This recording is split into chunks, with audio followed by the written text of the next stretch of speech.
Assalamualaikum warahmatullahi wabarakatuh. Perkenalkan, nama saya Lulimito Zana dari Prodi Perbankan Syariah dengan NIM 24 10 80 20 123. Di sini saya akan membahas materi atau membahas salah satu topik yang sangat menarik dalam sejarah Islam, yaitu peradaban Islam di Spanyol atau sering dikenal dengan nama Al-Andalus.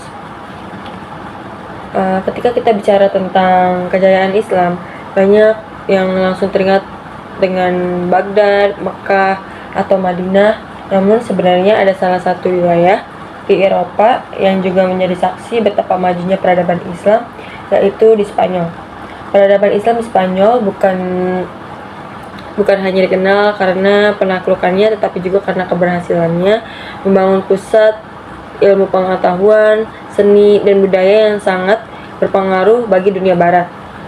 Selama hampir 800 tahun, Islam berkuasa di Spanyol dan meninggalkan warisan besar hingga kini masih bisa kita rasakan.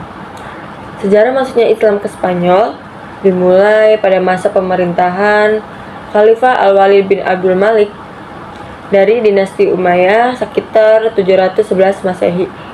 Saat itu kerajaan Gotik yang menguasai semenanjung Iberia sedang lemah karena perang saudara. Melihat peluang tersebut, umat Islam dari Afrika Utara yang telah kuat di bawah kepemimpinan Musa bin Nusayr mengirim pasukan ke Spanyol. Tokoh yang paling terkenal dalam penaklukan ini adalah Tariq bin Ziyad. Beliau memimpin pasukan menyeberangi Selat Gibraltar dan membakar kapal-kapalnya sendiri sehingga agar pasukan tidak mundur. Sebuah tindakan yang menggambarkan semangat, keberanian, dan keyakinan yang luar biasa dan strategis yang cerdas. Pasukan Islam berhasil melakukan kota demi kota hingga akhirnya menguasai sebagian besar di Spanyol. Setelah penaklukan itu, wilayah Spanyol awalnya diperintah oleh gubernur yang diangkat langsung oleh dinasti Umayyah. Namun setelah dinasti Umayyah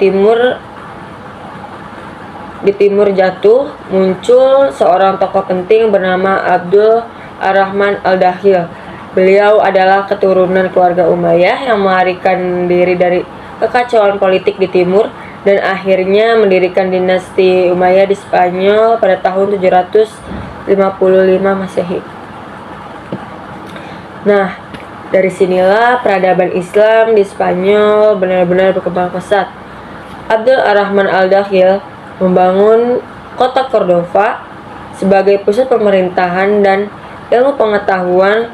Kota ini kemudian berkembang menjadi salah satu kota paling maju di dunia. Jalan-jalan di Cordova sudah diterangi lampu, ada sistem saluran air bersih, taman-taman yang indah, dan bahkan ribuan masjid serta sekolah. Puncak Islam di Spanyol terjadi pada masa pemerintahan Abdul Ar-Rahman III dan Hakam II. Pada masa inilah Spanyol menjadi pusat ilmu pengetahuan dunia. Cordova menjadi perpustakaan besar yang menyimpan lebih dari 400.000 buku, sementara di Eropa saat itu masih sangat sedikit orang yang bisa membaca dan menulis. Para ilmuwan, filsuf, dan cendekiawan dari berbagai negara datang untuk belajar di universitas Islam seperti di Cordova, Seville, Granada, dan Toledo. Yang menarik, universitas ini tidak hanya untuk umat Islam tetapi juga terbuka untuk umat Kristen dan Yahudi. Hal ini menunjukkan betapa tolerannya masyarakat Islam di Spanyol pada masa itu. Dalam bidang filsafat, muncullah tokoh besar seperti Ibnu Bajjah, Ibnu Tufail, dan terutama Ibnu Rushd atau di barat dikenal sebagai Averroes. Ibnu Rushd terkenal sebagai penerjemah sekaligus pengulas karya-karya Aristoteles. Pemikirannya tentang rasionalisme dan kebebasan berpikir begitu berpengaruh hingga melahirkan gerakan intelektual di Eropa yang dikenal sebagai Averroisme. Gerakan ini kemudian menjadi cikal bakal lahirnya reformasi dan rasionalisme di Eropa. Selain itu, dalam bidang sains kita mengenal nama Abbas Ibnu Farnas, ilmuwan sebabisa yang ahli dalam kimia, astronomi, dan bahkan pernah mencoba membuat alat terbang. Ia juga merupakan orang pertama yang berhasil membuat kaca dari batu. Dalam bidang kedokteran ada Ahmad bin Ibbas dan seorang dokter wanita bernama Umi Al-Hasan. Sedangkan dalam bidang sejarah dan geografi muncul nama-nama besar seperti Ibnu Jubair, Ibnu Battuta, dan Ibnu Khaldun yang diakui sebagai bapak sosiologi dunia. Secara keagamaan, masyarakat di Spanyol mengikuti mazhab Maliki. Khalifah Hisham I bahkan mengirim ulama ke Madinah untuk mempelajari ajaran Imam Maliki secara langsung. Yang menarik, dalam kehidupan sosial di Spanyol, Islam sangat toleran. Kaum Muslim, Yahudi, dan Kristen hidup berdampingan dengan damai. Pemerintah Islam memberikan kebebasan beragama asalkan mereka menghormati hukum negara dan hidup berdampingan secara harmonis. Toleran inilah yang menjadi salah satu kunci mengapa peradaban di sana lebih berkembang pesat dan penuh kedamaian. Dalam bidang seni dan arsitektur, Islam meninggalkan jejak yang sangat indah di Spanyol. Salah satunya Masjid Cordova yang sampai saat ini masih berdiri megah dengan ratusan pilar dan ukiran-ukiran yang memukau. Kemudian ada juga Istana Alhambra di Granada, simbol kemegahan terakhir Islam di Spanyol. Bangunan ini dihiasi taman-taman dan air mancur yang melambangkan surga sesuai dengan gambaran dalam Al-Quran. Selain itu, ada tokoh seni musik yang bernama Ziryab. Ia bukan hanya musisi, tetapi juga inovator gaya hidup. Ziryab memperkenalkan gaya berpakaian, tata krama makan, dan model hiburan yang kemudian diikuti oleh masyarakat Eropa. Jadi, bisa kita katakan berpengaruh budaya Islam di Spanyol tidak hanya terbatas pada ilmu tetapi juga sampai pada gaya hidup dan seni. Namun, sebagaimana roda kehidupan yang berputar, kejayaan itu akhirnya menurun setelah masa keemasan berlalu. Kekuasaan Islam di Spanyol mulai melemah karena konflik internal, perpecahan antar kerajaan kecil dan kurangnya pemimpin yang kuat.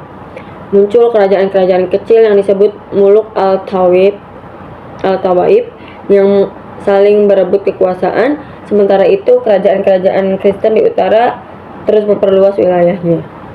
Pada akhirnya Granada, kerajaan Islam terakhir di Spanyol, jatuh ke tangan Raja Ferdinand dan Ratu Isabella pada tahun 1492 Masehi. Tahun itu menjadi simbol berakhirnya kekuasaan Islam di Spanyol setelah hampir 8 abad berdiri.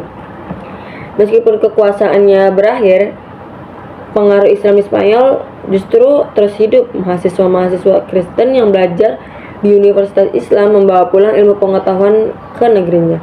Di kota Toledo masih banyak karya ilmuwan Muslim diterjemahkan ke dalam bahasa Latin, dan dari sinilah lahir gerakan Renaissance, yaitu kebangkitan ilmu pengetahuan di Eropa.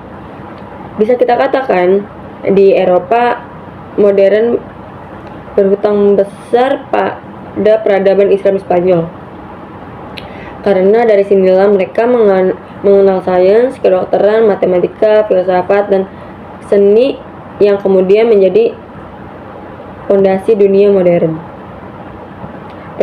Peradaban Islam di Spanyol mengajarkan kita bahwa kejayaan tidak hanya lahir dari kekuatan militer, tetapi dari ilmu pengetahuan, persatuan, dan toleransi Islam.